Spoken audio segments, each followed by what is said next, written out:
L'Exode, chapitre 30. Tu feras un autel pour brûler des parfums. Tu le feras de bois d'acacia. Sa longueur sera d'1 coudée, et sa largeur d'1 coudée. Il sera carré, et sa hauteur sera de 2 coudées. Tu feras des cornes qui sortiront de l'autel.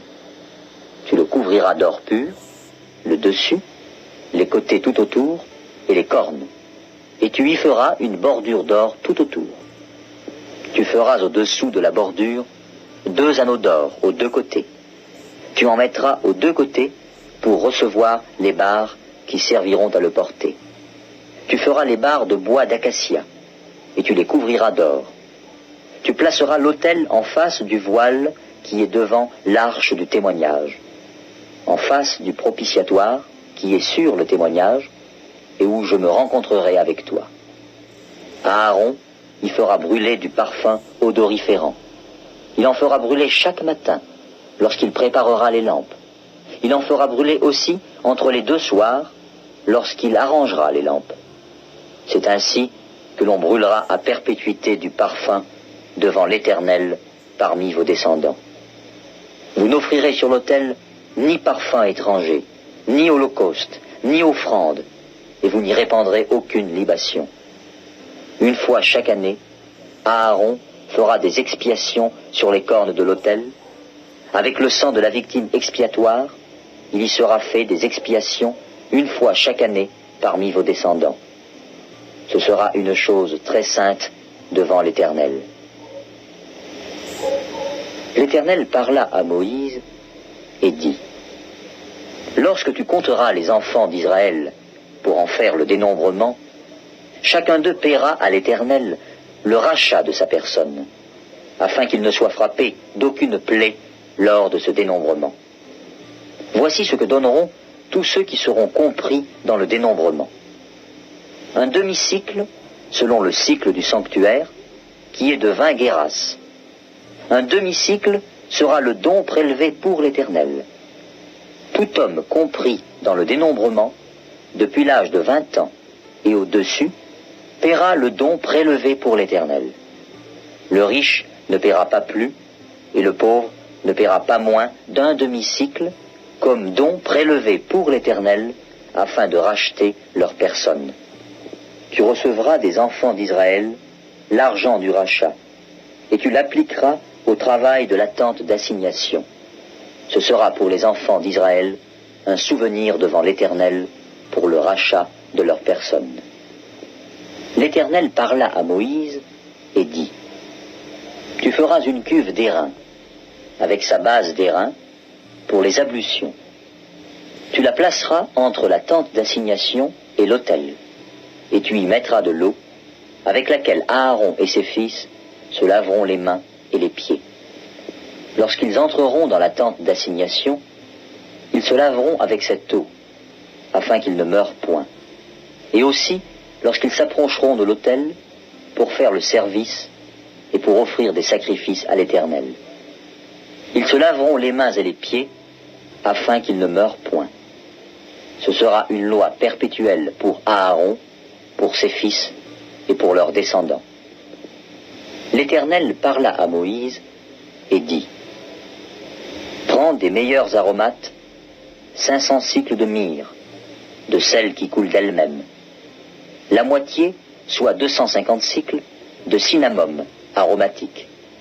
250 cycles de roseau aromatique, 500 cycles de casse, selon le cycle du sanctuaire, et 1 nain d'huile d'olive. Tu feras avec cela une huile pour l'onction sainte, composition de parfum selon l'art du parfumeur. Ce sera l'huile pour l'onction sainte. Tu en oindras la tente d'assignation et l'arche du témoignage, la table et tous ses ustensiles, le chandelier et ses ustensiles, l'autel des parfums, l'autel des holocaustes et tous ses ustensiles, la cuve avec sa base. Tu sanctifieras ces choses, et elles seront très saintes. Tout ce qui les touchera sera sanctifié. Tu oindras Aaron et ses fils, et tu les sanctifieras, pour qu'ils soient à mon service dans le sacerdoce. Tu parleras aux enfants d'Israël. et tu diras, ce sera pour moi l'huile de l'onction sainte parmi vos descendants. On n'en répandra point sur le corps d'un homme, et vous n'en ferez point de semblable, dans les mêmes proportions. Elle est sainte, et vous la regarderez comme sainte. Quiconque en composera de semblable, ou en mettra sur un étranger, sera retranché de son peuple. L'Éternel dit à Moïse, prends des aromates, du stacté, de l'ongle odorant, du galbanum et de l'encens pur, en parties égales. Tu feras avec cela un parfum composé selon l'art du parfumeur. Il sera salé, pur et saint. Tu le réduiras en poudre et tu le mettras devant le témoignage, dans la tente d'assignation, où je me rencontrerai avec toi. Ce sera pour vous une chose très sainte. Vous ne ferez point pour vous de parfum semblable dans les mêmes proportions. Vous le regarderez comme saint et réservé pour l'Éternel. Quiconque en fera de semblable pour le sentir sera retranché de son peuple. L'Exode, chapitre 31. L'Éternel parla à Moïse et dit, sache que j'ai choisi Betsalel, fils d'Uri, fils de Hur, de la tribu de Juda. Je l'ai rempli de l'Esprit de Dieu, de sagesse, d'intelligence et de savoir pour toutes sortes d'ouvrages. Je l'ai rendu capable de faire des inventions, de travailler l'or, l'argent et l'airain, de graver les pierres à enchâsser, de travailler le bois et d'exécuter toutes sortes d'ouvrages. Et voici, je lui ai donné pour aide Oholiab, fils d'Ahisamach, de la tribu de Dan. J'ai mis de l'intelligence dans l'esprit de tous ceux qui sont habiles, pour qu'ils fassent tout ce que je t'ai ordonné. La tente d'assignation, l'arche du témoignage, le propitiatoire qui sera dessus, et tous les ustensiles de la tente, la table et ses ustensiles, le chandelier d'or pur et tous ses ustensiles, l'autel des parfums, l'autel des holocaustes et tous ses ustensiles, la cuve avec sa base, les vêtements d'office, les vêtements sacrés pour le sacrificateur Aaron, les vêtements de ses fils pour les fonctions du sacerdoce, l'huile d'onction et le parfum odoriférant pour le sanctuaire. Ils se conformeront à tous les ordres que j'ai donnés. L'Éternel parla à Moïse et dit, parle aux enfants d'Israël et dis-leur, vous ne manquerez pas d'observer mes sabbats, car ce sera entre moi et vous, et parmi vos descendants, un signe auquel on connaîtra que je suis l'Éternel qui vous sanctifie. Vous observerez le sabbat, car il sera pour vous une chose sainte. Celui qui le profanera sera puni de mort. Celui qui fera quelque ouvrage ce jour-là sera retranché du milieu de son peuple. On travaillera 6 jours, mais le 7e jour est le sabbat, le jour du repos, consacré à l'Éternel. Celui qui fera quelque ouvrage le jour du sabbat sera puni de mort. Les enfants d'Israël observeront le sabbat, en le célébrant, eux et leurs descendants, comme une alliance perpétuelle. Ce sera entre moi et les enfants d'Israël un signe qui devra durer à perpétuité. Car, en 6 jours, l'Éternel a fait les cieux et la terre, et le 7e jour, il a cessé son œuvre, et il s'est reposé. Lorsque l'Éternel eut achevé de parler à Moïse sur la montagne de Sinaï, il lui donna les 2 tables du témoignage, tables de pierre, écrites du doigt de Dieu. L'Exode, chapitre 32.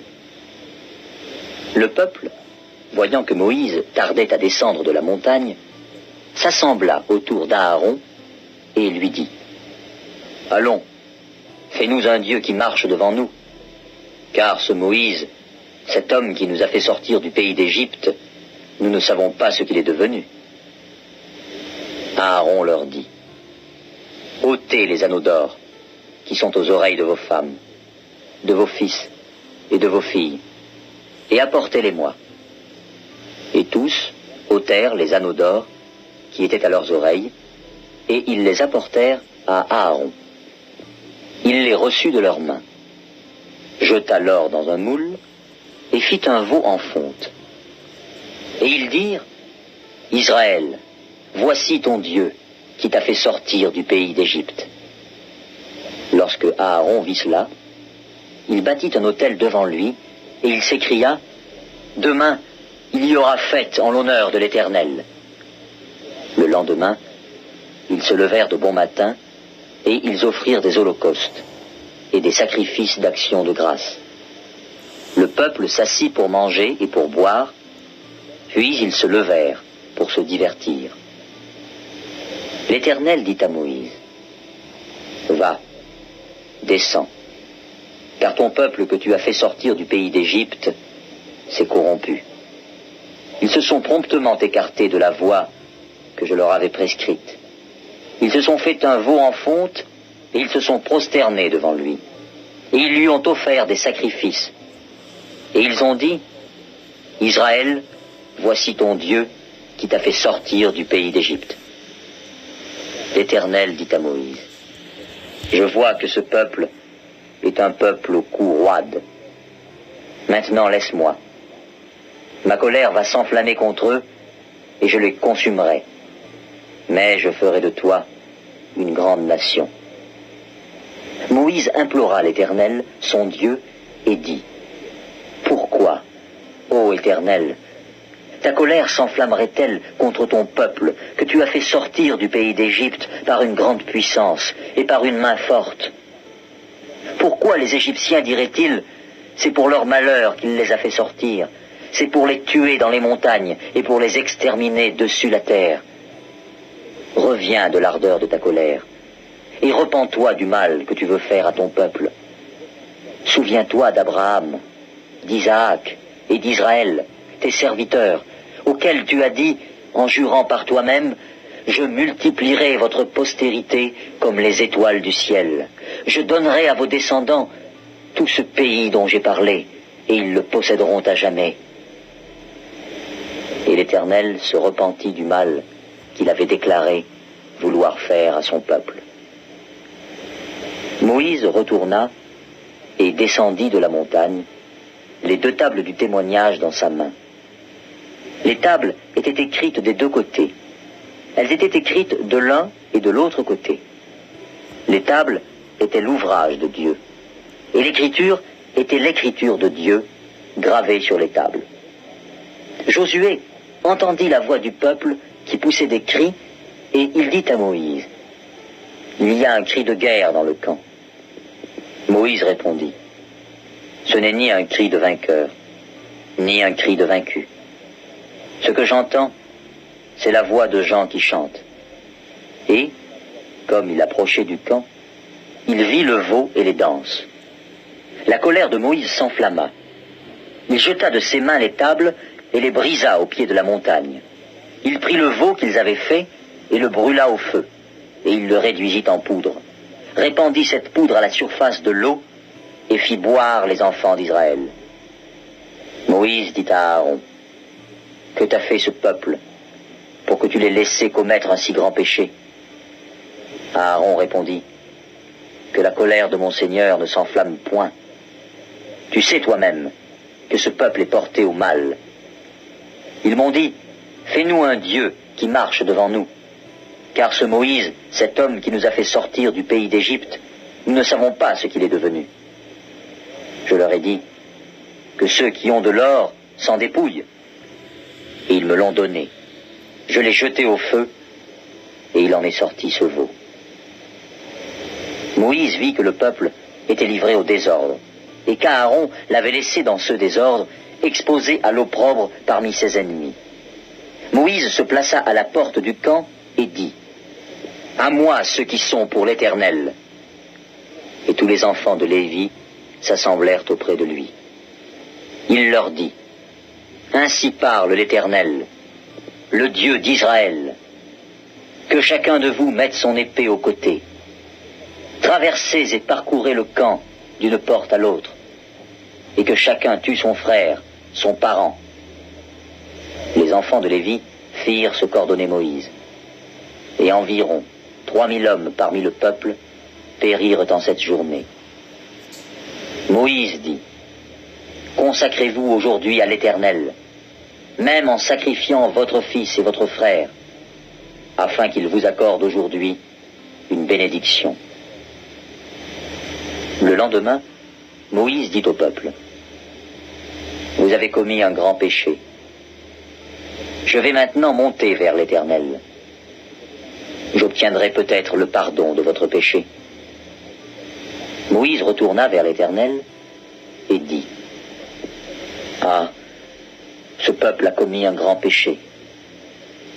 Ils se sont fait un dieu d'or. Pardonne maintenant leur péché. Sinon, efface-moi de ton livre que tu as écrit. » L'Éternel dit à Moïse, « C'est celui qui a péché contre moi que j'effacerai de mon livre.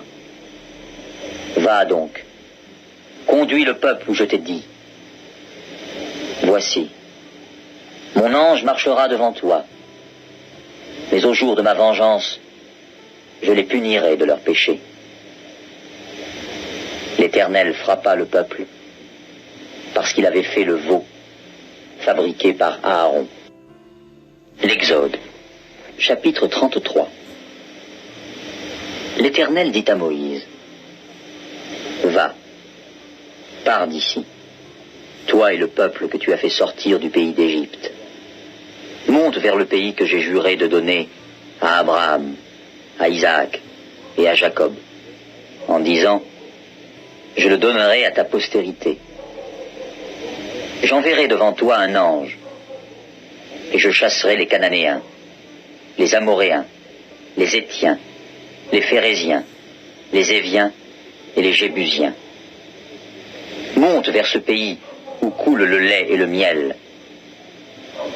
Mais je ne monterai point au milieu de toi, de peur que je ne te consume en chemin, car tu es un peuple au cou roide. »